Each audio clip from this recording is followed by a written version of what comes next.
అన్నవరం శ్రీ వీర వెంకట సత్యనారాయణ స్వామి ఆలయంలోని తెప్పోత్సవం కార్తీక మాసంలో జరిగే ఒక ముఖ్యమైన వేడుక.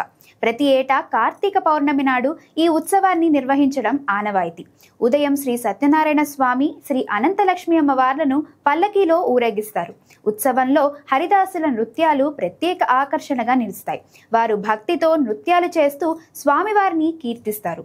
పంపా నదిలో రంగురంగుల విద్యుత్ దీపాలతో, పూలతో అలంకరించిన తెప్పపై స్వామి, అమ్మవార్లను ఊరేగిస్తారు.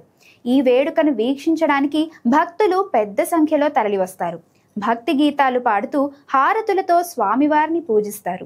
కార్తీక మాసంలో జరిగే పర్వదినాల్లో తెప్పోత్సవం ఒక భాగం. కార్తీక పౌర్ణమి నాడు ఈ ఉత్సవం కన్నుల పండుగగా జరుగుతుంది.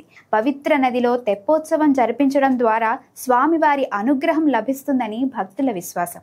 దీపాలు వెలిగించి నదిలోకి వదలడం వల్ల పుణ్యం లభిస్తుందని నమ్ముతారు. మరింత విలువైన ఆధ్యాత్మిక సమాచారం కోసం భక్తి టీవీని సబ్స్క్రైబ్ చేసుకోండి.